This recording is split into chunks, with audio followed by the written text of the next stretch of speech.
All right, what is going on, everybody? Welcome back to SaberSim's DFS Office Hours for a 1 hour earlier than normal special Friday edition.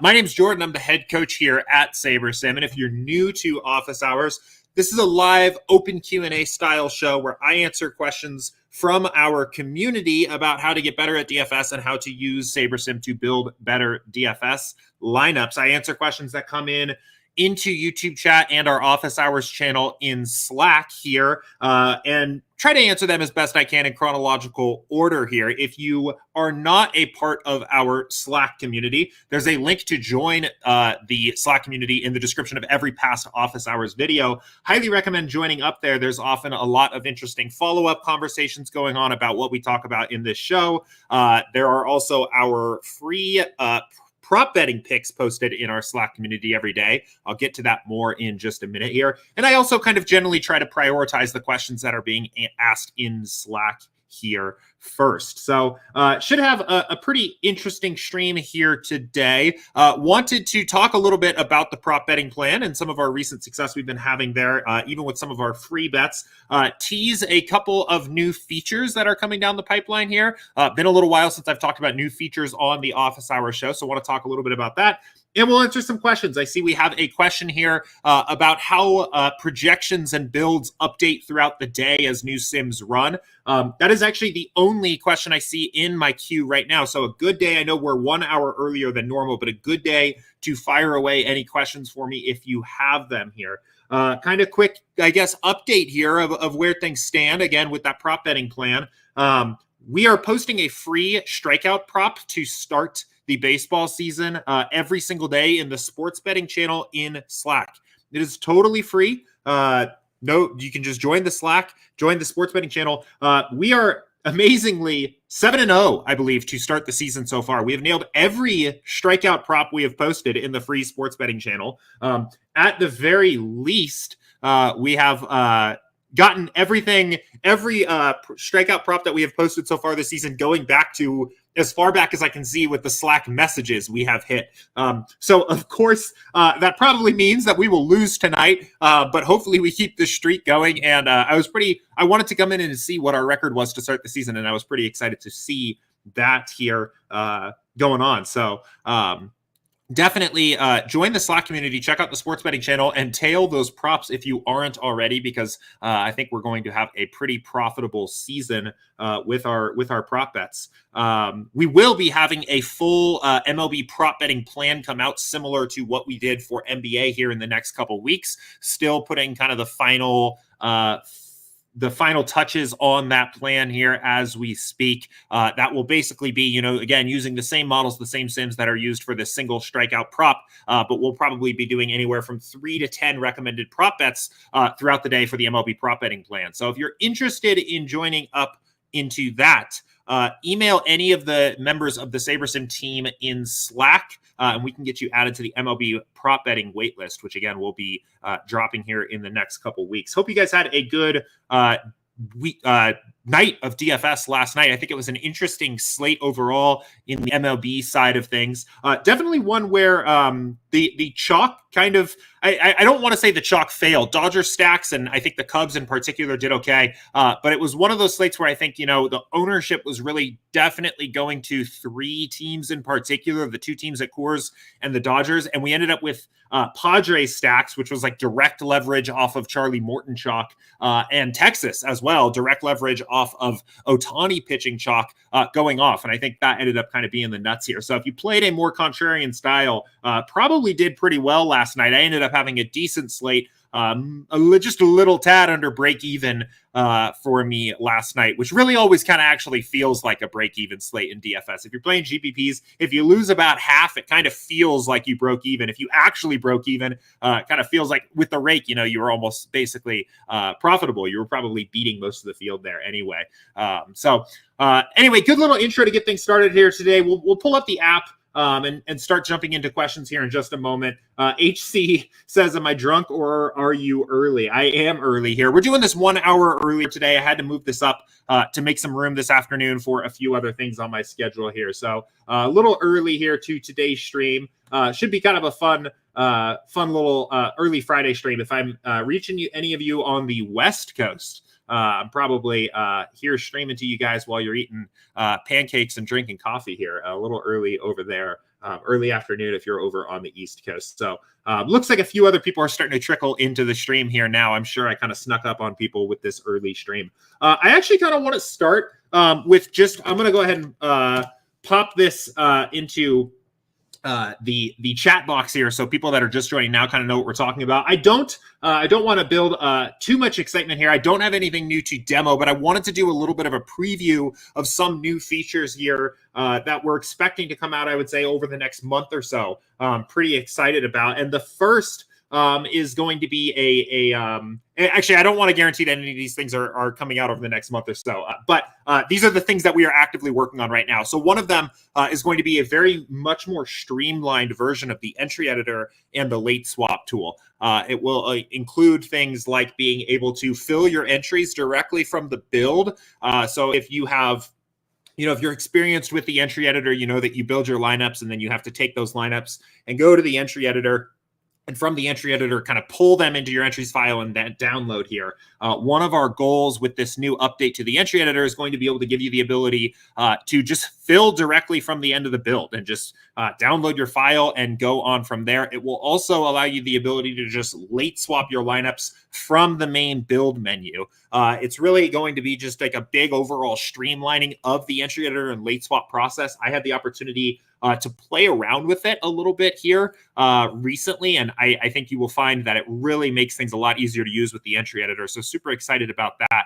Another thing coming up here or coming down the pipeline for us will be an injury alerts tool that isn't really necessarily intended to replace like a news aggregator like Underdog or anything like that, but it'll be plugged into our news on the site and will alert you or give you a kind of an indicator if you have a player that is out in your lineups, and also simplify the quick swap process if that's the case. So did a little bit of testing of that last night, and when Baez got ruled out here, basically what that ends up looking like, if you have an entries file loaded into SaberSim where you have Baez in your lineups, you'll get a little indicator. It'll be kind of a red indicator that says, hey, there's a player that's out. And if you click that, you can basically just one-click quick swap your lineups and get him out of your lineup. So just streamlining some of the kind of maybe more tricky parts of the SaberSim process to begin with now here, making things a lot easier to use in the event that you're really in a time crunch to get a player out. Should be able to do that a lot easier. So super excited about that. Been a little while since I've talked about some of the new features here coming out soon. So really excited about that. But let's go ahead and get into some questions here for today's stream. I'm going to start with a question that had come in from Mark. This is the one question that looks like I'm seeing in Slack, so we'll start there, and then we'll move on to some of these questions coming in YouTube chat here. So let's get into this one here. I'm going to refresh the projection since this page has been up here for a while. He said, do new projection updates affect lineups already built automatically? I assume no, and it's recommended to build fresh lineups to take advantage of incorporating new projections. Curious because I sometimes build early lineups for NASCAR and MMA. Yeah, so good question. So if you come in here and build your lineups for a particular slate, and we've got this build, so I'm building this here at let's see. So 11:09 my time, right? If I return to this build later throughout the day after new sims have run and lineups have been confirmed and things like that, we actually will refresh this build with the most up-to-date projections when you return to it later. So that can kind of actually work okay if there are very minor projection updates, very small pieces of news, things that shifted things a little bit here or there. Basically, we will just update everybody's projection to the new actual simmed projection and resort the lineups, finding the best 20 lineups that are now in that pool. But the important thing to note here is that that does not rebuild any lineups. It is still the original 500 that you started with. So we're basically saying, let's take the 500 lineups we built at 11:09, and if I came back right before lock, I could say, well, now what are the best 20 of these lineups now that we have all the confirmed lineups and everything? So the issue with doing that is, since you're not rebuilding any lineups, you don't have a very useful, or you don't have a very optimized pool of lineups anymore at that particular point. Looks like this locked up here on me. We'll do a quick refresh here to try to get this back up here. But ultimately, best practice for you is always going to be to rebuild a fresh build when projections update if you have time. So I would say, Mark, I mean, for NASCAR and MMA, it's generally unlikely that projections are going to dramatically change once they have run, right? Once weigh-ins are complete, once I would say that Vegas odds have kind of settled, typically like Friday night-ish. A lot of times those MMA projections aren't really going to change much again. Similarly for NASCAR, once starting order positions are defined, we've run kind of the final sims, it is unlikely that projections are going to change again or more sims are going to run. So for those two sports, I would say you're probably fine. But in most team-based sports, baseball, basketball especially, football, sports where a confirmed lineup is coming out, there's an injury report and a confirmed lineup is coming out, it is probably always to your benefit to, once those lineups are confirmed, to actually start with a new final build so that you have the best possible pool of lineups here in step 3. So again, I would probably never recommend like running this build, coming back to it 10 minutes or 15 minutes before lock, clicking refresh, and expecting that I got good lineups there. I would always want to start with a fresh build. So, the other thing you can do too, especially for sports like MMA and NASCAR, is take advantage of the timestamp here that shows up in the upper right corner and just see if projections have changed at all.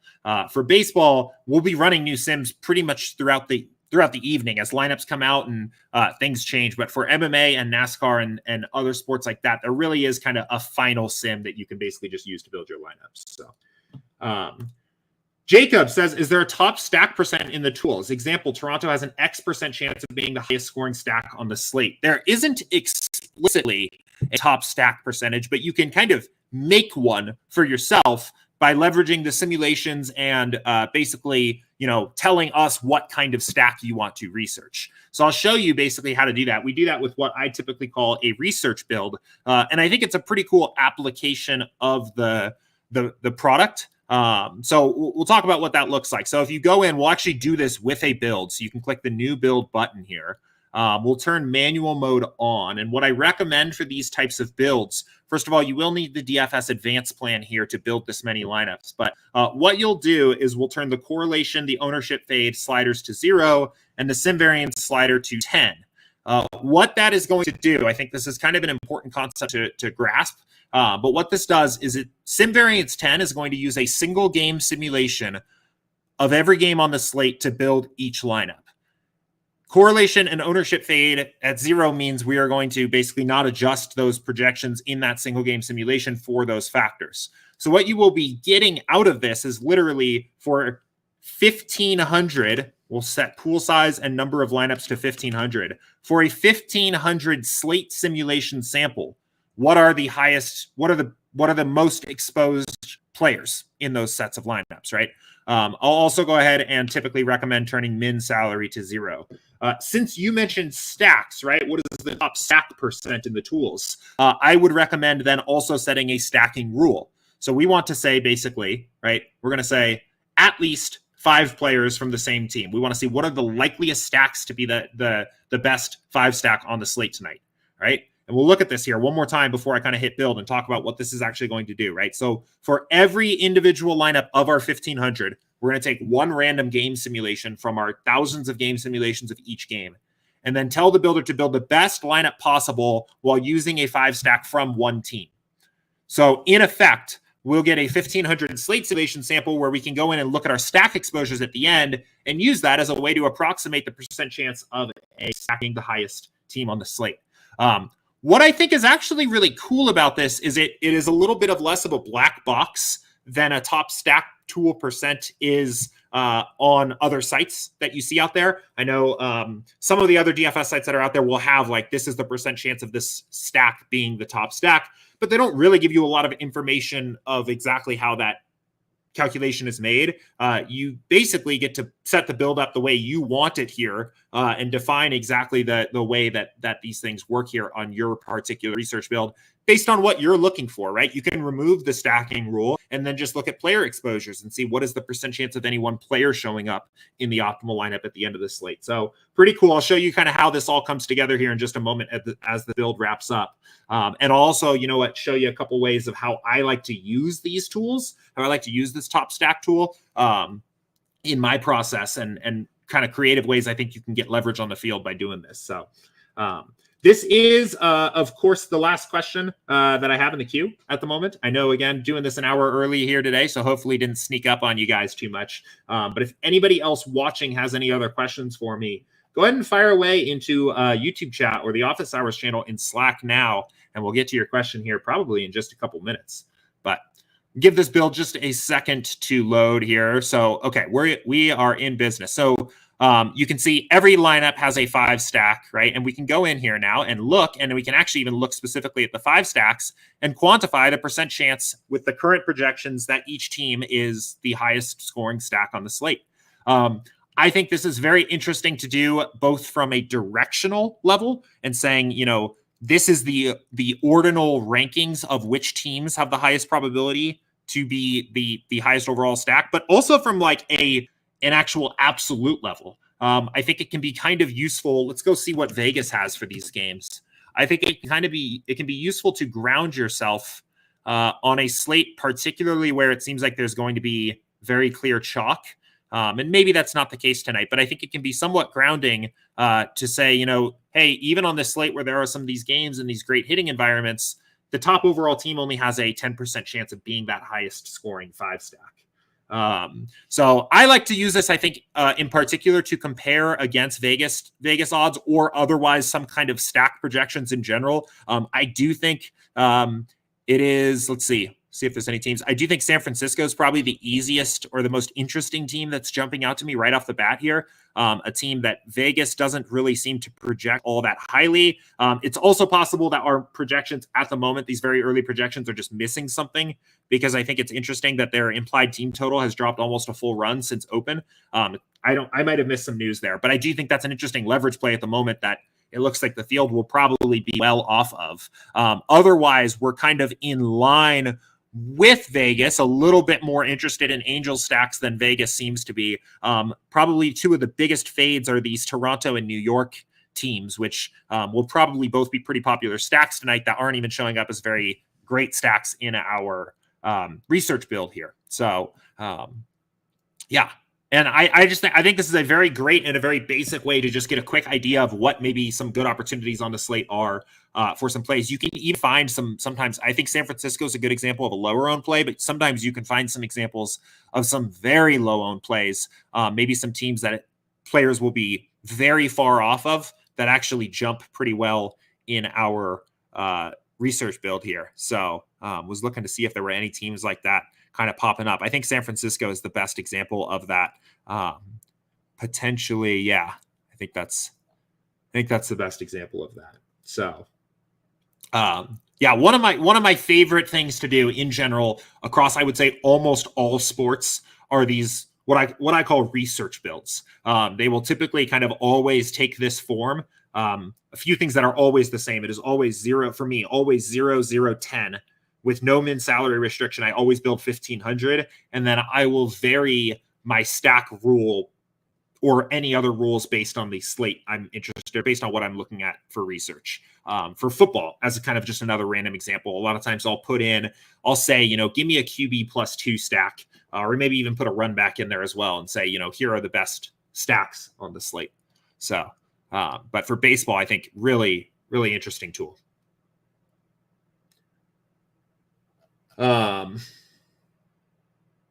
Cool. Jacob says, is the sim using a Monte Carlo methodology, assuming normal distribution curves of the players and altering by standard deviation? Are the distributions tailored individually based on a player? It is not a Monte Carlo sim. It is a true play-by-play simulation of each game on the slate. So we actually, the leadoff batter comes up in the top of the inning. We have a understanding of what the pitcher's overall skill level is. We have an understanding of what the batter's overall skill level is. We have an understanding of the sabermetric information, the weather, the park factors, different things like that. And then we basically assign a certain probability of all the different events that can happen at bat. strikeout, single, double, triple, home run, walk, whatever, out, right?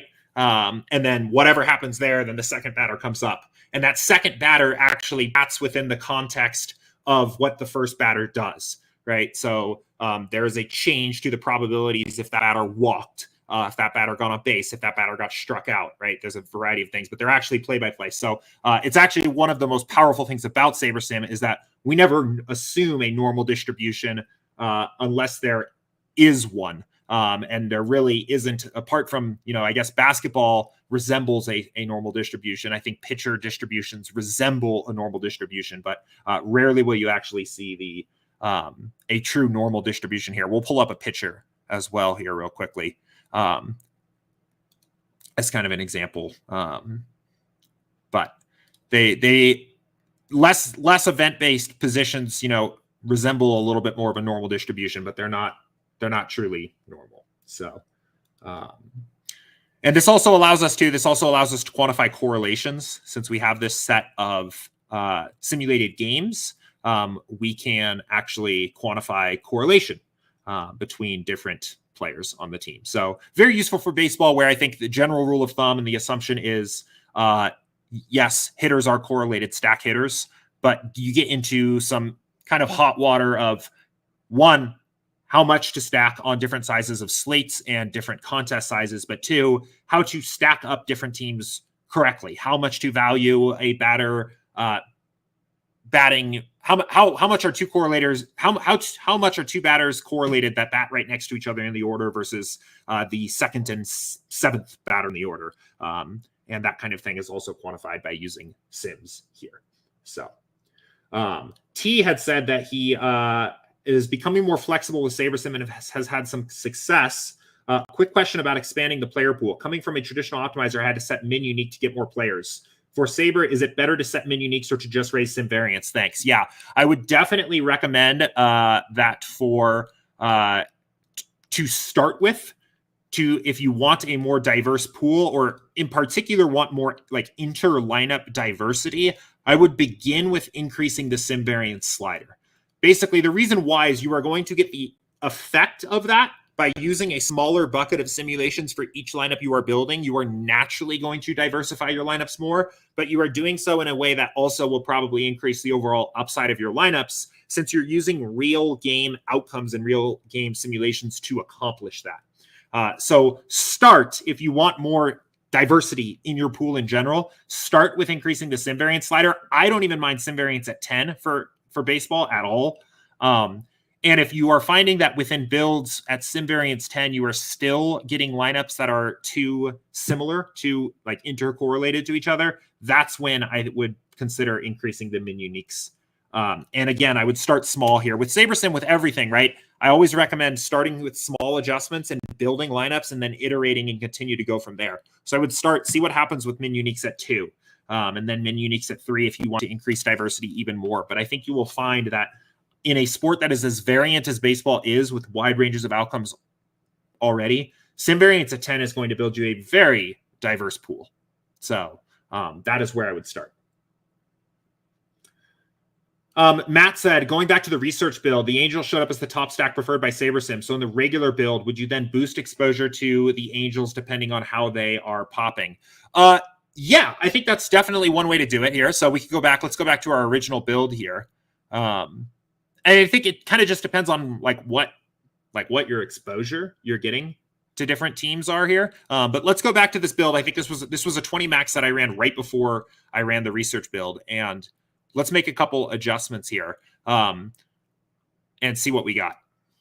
For some reason, this build doesn't seem to like me. I don't know what's going on. Every time I click into this build, it kind of freezes up. The research build, 1,500 lineups built in like 20 seconds, and this build doesn't seem to like me very much. So yeah, let's go look at our stacks here. So right off the bat, right? So San Francisco actually is the team that it seems like it's popping like crazy, right?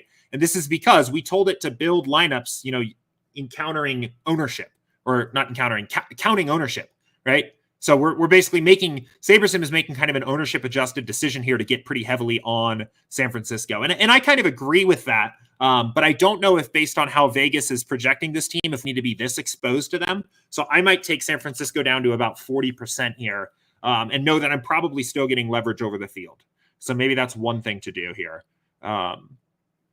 And give this a second to update here. Okay.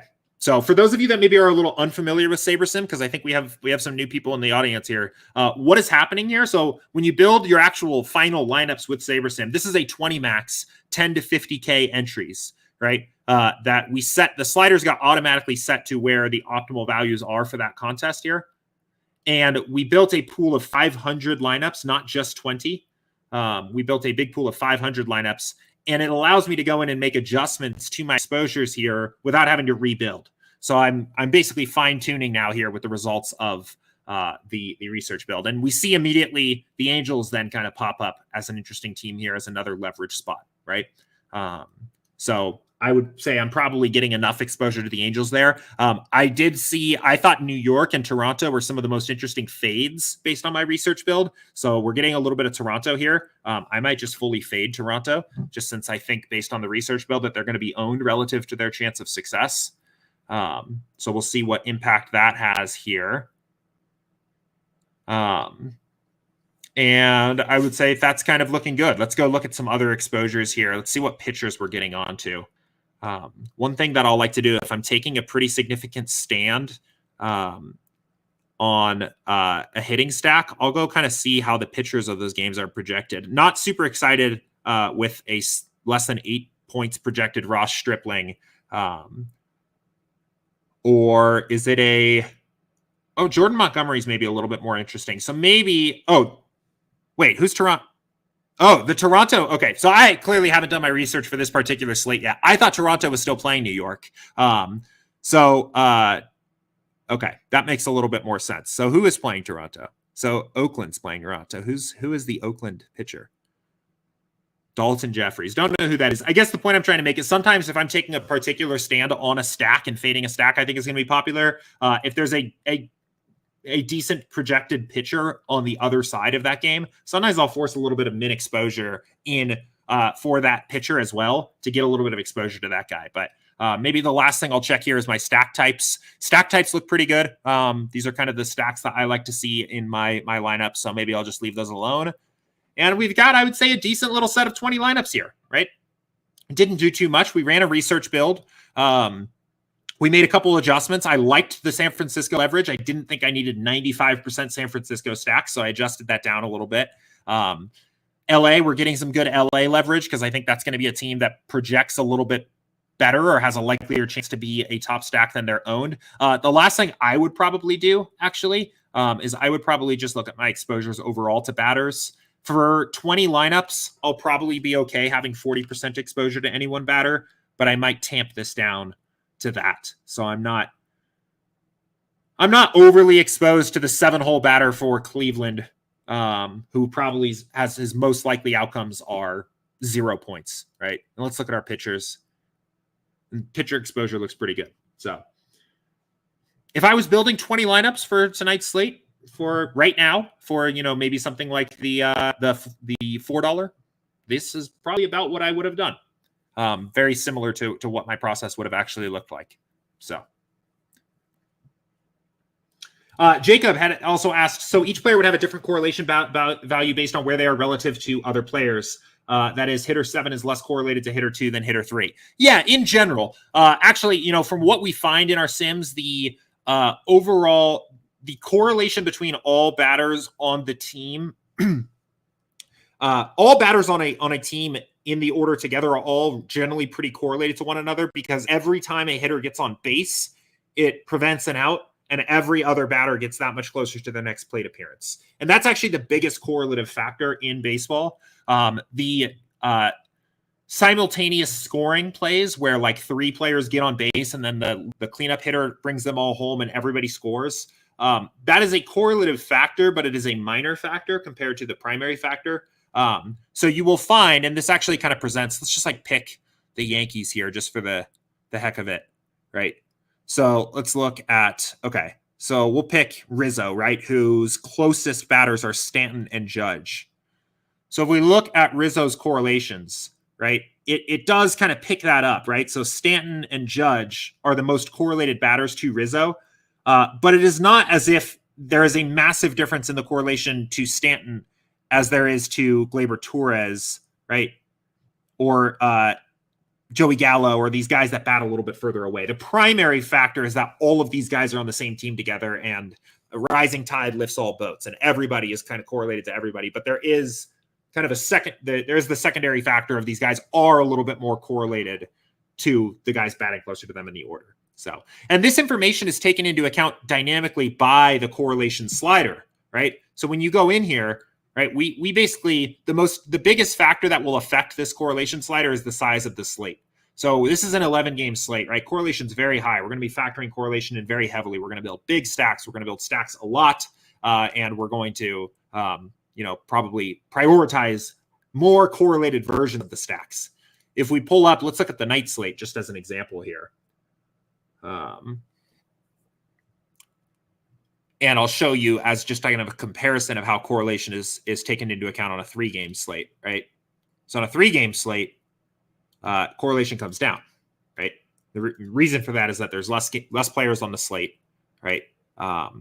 The winning lineups in a contest of this size, just by probability, right? There's less players in the pool, are more likely to approach the highest actual scoring optimals, right?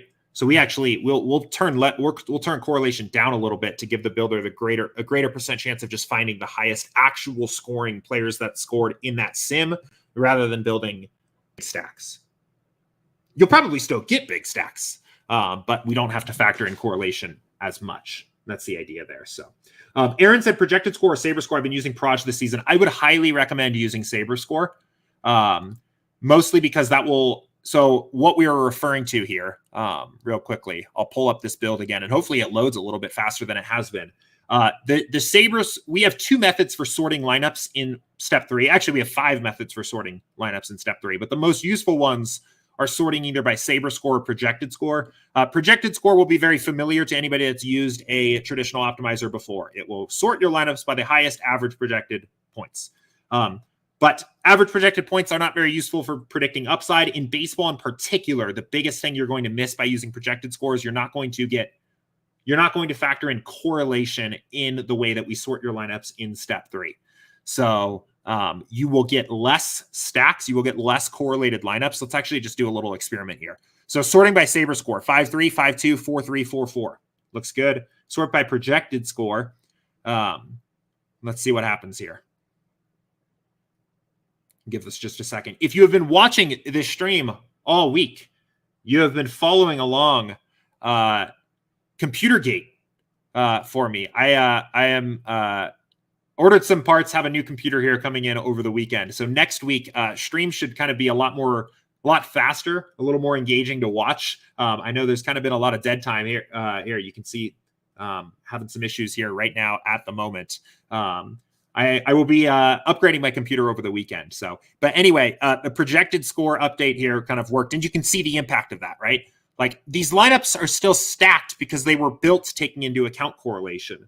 But when we tell the builder to sort by projected score, all of a sudden 3-2-2, 4-2-2, 4, not bad lineups probably, but less correlated lineups. So I highly recommend sticking with Saber score to take advantage of that correlation when you're sorting on step 3. So Daniel said ownership slider, when it's used, does it try to fit both lower owned pitchers and batters, or will it balance out depending on what it puts in the lineup? So the ownership fit slider is very interesting. So let me we'll back up here. Let me talk about what it actually does in a very literal sense here first, and then we'll talk about kind of the way it ends up handling things here. So chronological order of what actually happens when you build your lineup. So the first thing that happens is for lineup number 1 in the pool, we will take a random sample of the game simulations we have for each game on the slate and use the projections of what those players scored in that set of sims as kind of the baseline for that lineup, right? And that the size of that bucket, the size of the sims is what the sim variance slider controls, right?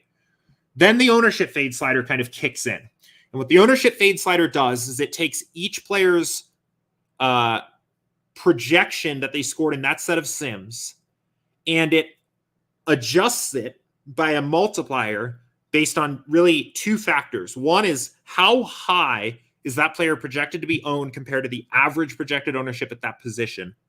And two, how wide are that player's ranges of outcomes in the distributions across all sims? How variant is that player's projection? Players that are much higher owned or much further, their ownership projection is much further away from the average, and players with a much higher variant range of outcomes get a bigger adjustment to their projection. So ultimately, high variance, highly owned players will get their projections updated down, and lower variance, low owned players will get a projection updated up. So, and the size of that adjustment is ultimately what the ownership fade slider controls. So because batters are higher variance positions, they will typically be faded a little bit more aggressively than pitchers, who are commonly, on average, lower variance positions, right? Their range of outcomes, their most common outcomes are generally centered around their average projection, right? With that said, though, there is a lot of slate context that comes into play, and it's not necessarily true that you are always going to have a situation where you have chalkier pitchers and lower owned stacks. But I would say on average, you will probably find that that's what the builder does. If you given the choice between playing a high upside pitcher or a high upside stack, it'll probably play. Well, that's not what I meant to say. If it has to choose between using a higher owned pitcher or a higher owned stack, it'll probably play the higher owned pitcher because that chalk is a little bit safer. And you can kind of see that's actually like literally what has happened here, right?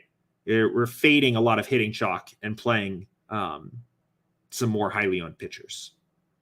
So that is what it does. And it does that in a very dynamic way, right? It's not saying that is not hard coded. Play chalky pitchers and fade chalky hitters. That is something that's happening dynamic. And there are slate dynamics at play there that will vary based on what the simulations look like for the games on the slate.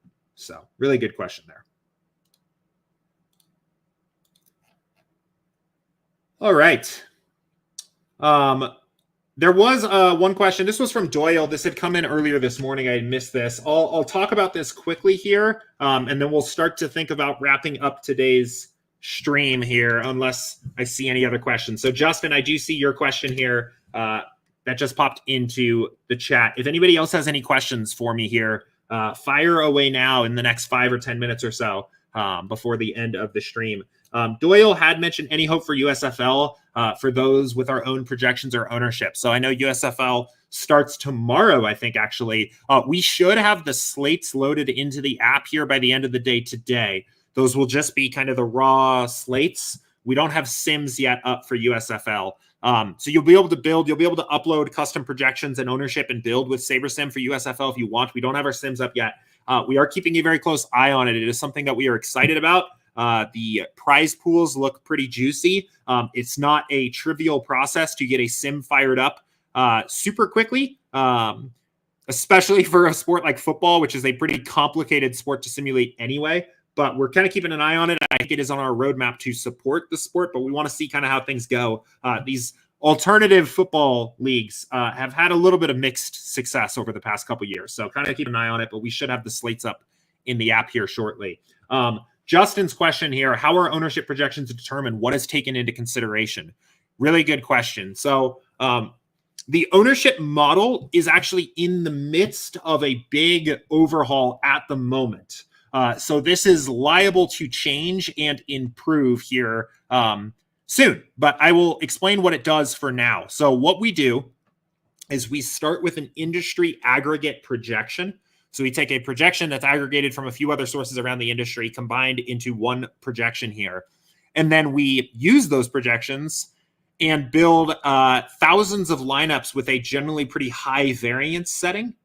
And then sometimes a little bit of correlation to also account for how the field is likely to correlate as well. So in baseball, it will, there'll typically be a little bit of correlation loaded in there. The exposures of what exposure we get to different players in that build end up becoming the ownership projections. So a couple things that I think are particularly useful about that is it's fast. It's very quick. We can update to news pretty quickly. We are simulating these ownership projections out for a large field GPP. We're using these with pretty high variance projections or pretty high variance settings. So these are large field GPP ownership projections. And since we're using lineups to actually determine these, it can often pick up on ownership nuance based on the way salary fits together or positional scarcity or things like that in a way that, maybe somebody that's kind of just approximating ownership in a less rigorous way won't be able to do. Since this is a very automated process, this is a process that takes no manual intervention, I would say there are a couple benefits and a couple drawbacks to that approach. The benefit is that we will have ownership projections for every slate that we have simulations for. So every showdown, every classic slate, we will have ownership projections that are up and ready to go, that are available to you, which I think is very useful. The caveat to that, though, is that since these are generated algorithmically, we won't pick up on narrative steam as much. So if there is a game that is going to be chalky or a player that's going to be chalky more for a particular narrative, something that isn't really showing through in the projections, but might just make a player particularly popular. For baseball, that could be a big name prospect getting called up who's playing his first game in the majors. That often builds a lot of excitement, especially at the lower stakes. That guy could be a little chalkier. Revenge games sometimes. Or a big primetime game that is like important to people that people are going to be watching can sometimes affect ownership. We won't pick up on that as well since it is a computer kind of automated process. So a few things that are on the radar, since I mentioned that we are doing a little bit of an overhaul on our ownership adjustments. A few things that we're actually going to do. One is to get a little bit more dialed in with the way that we handle that aggregate. Instead of kind of just assuming that, basically one of the core assumptions with the way our ownership is generated right now is we just assume the entire field is using an aggregate. That's not actually what's happening. You actually have a lot of other people out there using a variety of different projection sources. So getting a little more detailed about how we handle that is on our radar. And we've also been talking quite a bit about projecting ownership differently based on the contest that you're playing. As far as I know, there's not really any other site out there that's actually even trying to do this. But it is our goal here to have an ownership product where you could say, I want to see ownership projections for a large field GPP. I want to see ownership projections for a small high stakes single entry contest. I want to see ownership projections for a live final qualifier and get accurate and changed projections based on those contests. So those are kind of things that are on our radar that we're working on our end. But that is kind of an introduction or breakdown of how the ownership projections are generated for now. We've made big strides with the ownership projections already over the course of the last year. If you were with SaberSim here last year, I would have openly told you at this time last year that was one of the weaker spots with our product. We've taken a huge step in the right direction already. And I think if you even go back to some of my old content on our YouTube channel from this time last year, you'll see a lot of what I talked about was time spent on kind of dialing in the ownership projections, making them a little bit better, making sure I was comfortable with them, especially in a sport like baseball where they're factored in heavily, right? By default, your ownership projection, your ownership fade is going to be pretty high, moderate here for tonight's slate, right? It's taking it into account pretty significantly. So I wanted it to be really dialed in. I am far more confident already in trusting of these ownership projections right now than I was last year. So they're really in a good spot, but we are not satisfied with that and want to keep pushing forward and keep making them better. And I think the contest stuff is pretty exciting in particular. So, but yeah, it looks like already some excitement here in chat about that. So yeah, that's I don't think anybody's mentioned that here from the SaberSim team yet, but that's on our radar. That's something that we're kind of looking into. It's an interesting problem. I've talked about why this is an interesting problem before. Here, one of the reasons why it's a difficult problem to solve, an interesting problem to solve, is because you are doubling down. If you are assuming that in a smaller field, that in a higher stakes field, that the field is going to get sharper with their ownership, they're going to condense on the best plays. You have to be pretty damn sure that you know what those plays are.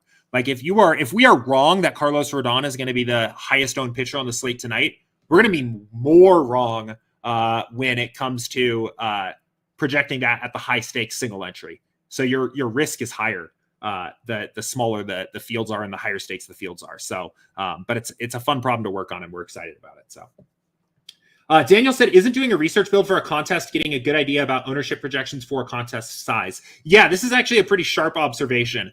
Our approach to generate ownership resembles a research build. They are similar, for sure. The main difference, basically, when you're doing a research build and comparing directly to SaberSim ownership projections, you are basically saying the SaberSim simulations and projections are better than the industry aggregate. And that's an important thing to be aware of. I believe that's true, personally, but that is what you are saying. If you do a research build and compare to ownership projections, you are saying this is the optimal rate when using SaberSim simulations, and this is the compared to the optimal rate when using SaberSim industry aggregate ownership projections. So I think that's an important thing to be aware of. I will also say that, if you are trying to really exploit ownership, one of the challenges with exploiting ownership, and I've talked about this a lot before here, is that you are trying to take advantage of mistakes made by people that are playing illogically, that are playing irrationally, and trying to predict how irrational actors or people making mistakes are exactly going to make those mistakes are difficult. I think one of the things I have noticed with our ownership projections overall is that they, even using an industry aggregate projections, sometimes actually end up too well approximating optimal ownership projection rather than the actual ownership projection. And I think it's just something to be aware of, right? Like if you run your research build and you're seeing that you're getting 25% chance to be optimal Carlos Rodon and he's projected at 32.3%, I think that's a decent call to maybe be under the field on him. But I think probably what is maybe better actually said is that the optimal implied ownership of how much he should be owned by the field in a large field GPP is probably between those two numbers, and that you should just be careful, I guess. So yeah, I think anyway. So this is a good question. This is a tough one to kind of unpack, but I think it's a sharp observation that running a research build resembles the ownership projecting process, and that you are kind of counting on people making mistakes, but it's not always entirely clear how they're going to do that. So anyway, I'm going to hit this question real quick here. This is from SC. Does it help to highlight high leverage guys? For example, I see Kevin Love at 80.6 positive leverage. Should I key in on that and other guys who have that kind of high number? That's for a 150 max GPP, by the way. Okay. I want to make a couple notes here real quickly here. So let's do a quick NBA build since you're talking about NBA. And I want to answer this question first by explaining what that leverage column does, what the calculation that is happening there actually is, so that there's no confusion here, because I think it's important. The leverage column, I actually think, is a little bit misnamed personally. And I think we're actually going to change it because I think it often confuses people. So I want to talk about it real quickly here. And then we'll go from there.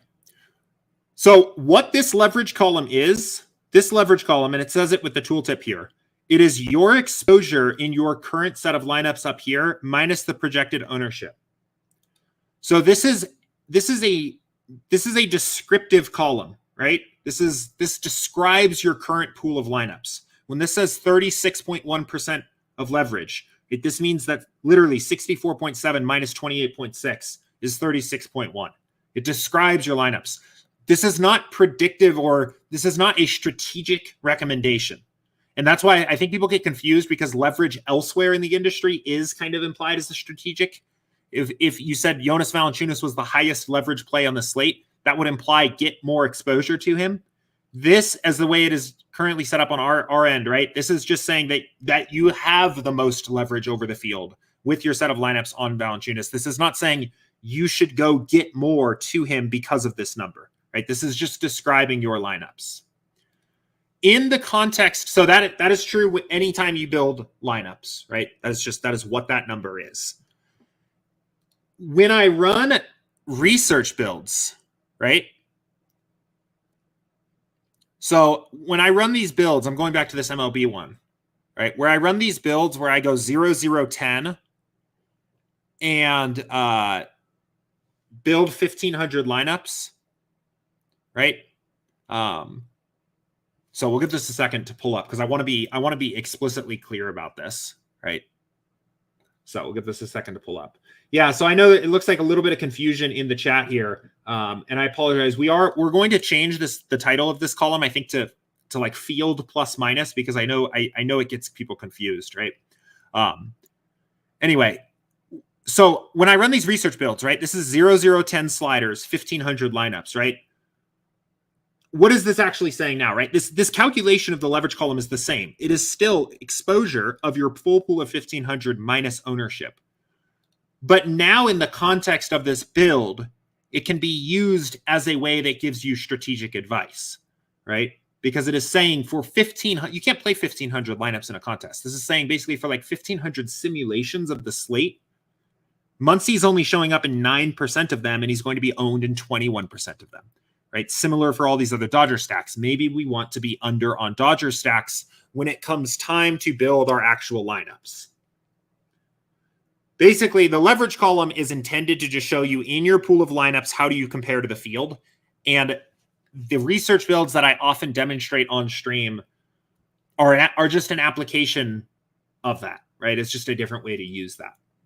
I would say, HC, I don't want to give the impression that like, you probably haven't been doing anything wrong. If you've been getting more exposure to your highest leverage plays in your build, all that you have ultimately ended up probably been doing is just playing more like a condensed, like probably a more aggressive strategy, right? You've been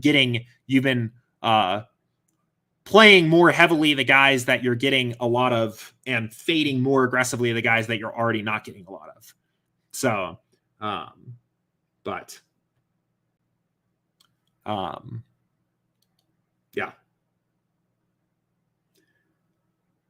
Eamon said that we're missing Miami actual scores. I assume that's for baseball. I don't know the answer to that. You can take a look. I'll pass that along to the support team. I'd have to go look. So, okay. I don't see any other questions coming in here now. So fun stream today. We'll go ahead and start to wrap it up here. Good way to close out the week. Had a lot of interesting conversations here about these research builds, about what the simulations actually are, about how ownership fade is factored in here. I know we had, okay, let's hit this one because we do have a little bit of time. We got a little more time. This is from Brian. What are your thoughts on randomness with pitchers and hitters? Do you touch that? So first of all, we don't actually have a randomness slider here at SaberSim. Our alternative is Sim Variance.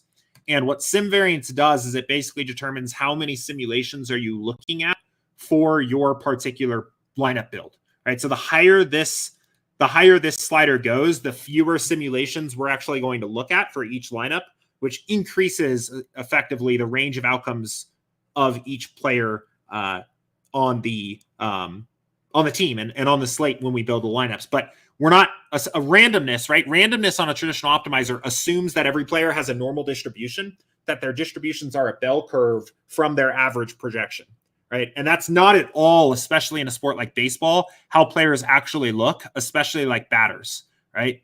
So a randomness, just to give you an idea, for a guy like Max Muncy on a traditional tool would take his average projection, which is 9.59, which is right about here, and it would assume that that is his most common outcome, and then have this bell curve shape coming off this side and coming off this side.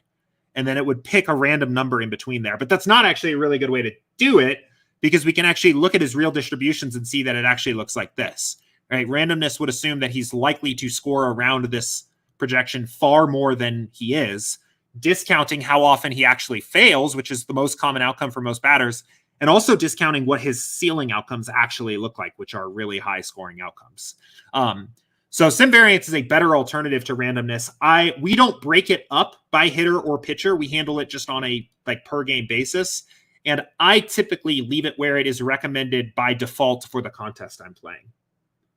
So SC had said, this makes sense as I'm building lineups for tonight's NBA slate. I'm getting lots of the same lineups, give or take 2 or 3 players, but I'm also using lineups based on the projected score. Yeah, so if you're sorting by projection on a 2-game slate, it's aggressively going to pack in the best overall projected value plays, just because there are so few players on the slate, and the builder sorting by projection, it's going to find those high projected guys and jam them in a lot. For NBA on a 2-game slate with kind of default settings, I think you get a fair bit of diversity in your pool just because your ownership fade and your sim variance slider should be high by default. But yeah, it does make sense that you'll have some pretty significant stands with how trim the player pool is, or how small the player pool is. So Stay Odd said, how involved is your data in predicting a relief pitcher's viability on any given day? I know I can do the legwork and find out their most recent outing, but if I could skip that would be great. That is something that at the moment, at literally right this second, we are not projecting. So we kind of assume that any relief pitcher can come in on any given day. So if you're playing Showdown, this is something important in particular to research. That is something that is in progress right now. So we are basically writing something into the sim to say, if a pitcher has pitched over a certain number of pitches in the last 24 hours and then also 48 hours to change their probability of coming into the game. And that is something that I expect will be going into the baseball sim here in the next couple weeks. So it's on our radar for now. This will basically only affect Showdown. This doesn't really matter for main slates. But in Showdowns, I would spend time for now researching and continuing to research what relief pitchers played recently, because you may get a player in your Showdown lineups that just pitched yesterday that isn't actually going to come in the game, and Xing that guy out.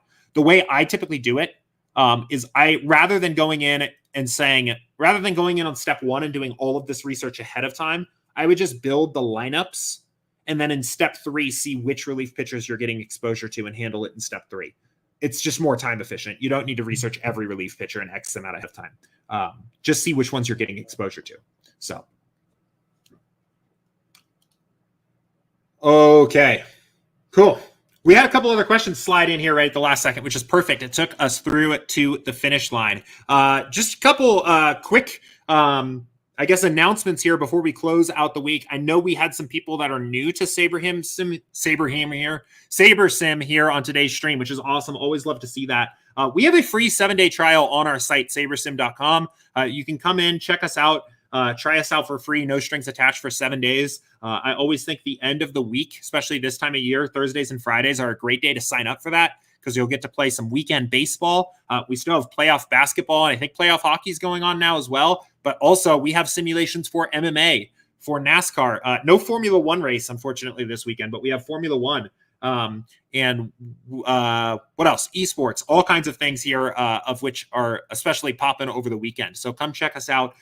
If you missed it, highly recommend joining up, or if you're not already there, joining up into our Slack community. There's a link to join the Slack community that will be in the description of this video when it is up on YouTube as a recording. It is also in the description of every past Office Hours video. And by joining Slack, you'll get the opportunity, 1, to post questions in the Office Hours channel, which are always the first questions I answer here on stream. 2, you'll get an opportunity to check out our sports betting channel, where we post our free MLB prop bet of the day, of which we are 7-0 to start the season. So pretty excited about that. And finally, you'll get an opportunity to be a part of the community. There's always some interesting conversations going on pretty much every single day in Slack. Definitely recommend joining that up there. And I think that'll just about do it here. Jared, one follow-up here. We'll allow this to take us home here. He was looking...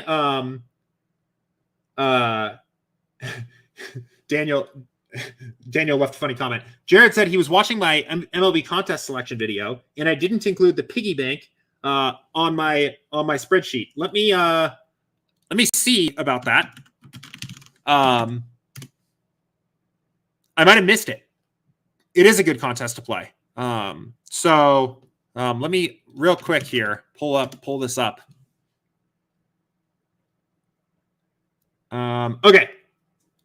So, first of all, what this is referring to, let me get my screen shared back up. What Jared is referring to is this spreadsheet, which I made and is free for anybody to use if you would like. That helps identify the best contest to play. I don't have time to walk through this in detail, but fortunately, I have a video that does exactly that. It is up on our YouTube channel. It is in our MLB playlist for this season. 4 simple rules to build your MLB DFS bankroll. 20 minutes long, very quick. I walk through this spreadsheet. Jared, it is just a differently named contest. So it's on the FanDuel sheet. For baseball, it's called the Wiffle Bat, I think. It is the 5-cent 150 max. I do think it is still a good contest to play for baseball. So it is right there. But with that said, this spreadsheet as it is not meant to be like the final copy. It does require a little bit of work to update it, and contests will change throughout the year. There will be different contests available throughout the year. So ultimately, I would say like the best way to use this is to fill it in with the contests that you actually want to play that are available to you, whatever that means, and then update it from there and go from there. But and if you guys are watching this and you're like, what is happening? I've never seen this spreadsheet before in my life. Again, just a quick 20-minute video to walk you through the way we have kind of I would call it a paradigm of the way that we think about contest selection here at SaberSim. It's a bit different than what you're probably used to or what you've heard out there. Big focus on multi-entry large field GPPs, which is, I think, definitely different than what the conventional wisdom is about contest selection out there. But I think we have a pretty compelling argument for that style of contest selection. And I walk through it in this video here. So with that said, I do have to run here for today's stream. So I appreciate, again, everybody hanging with me. I hope you all have a great weekend. And again, remember, if you are new to us, sabersim.com, free 7-day trial. Come check us out. I'll be right back here on Monday, 2 p.m. Eastern, back at the normal time on Monday for another stream. So if you check us out over the weekend or just play DFS and have questions, fire away at me on Monday, and I'll be right back here then. So until then, take care, good luck, and see you guys.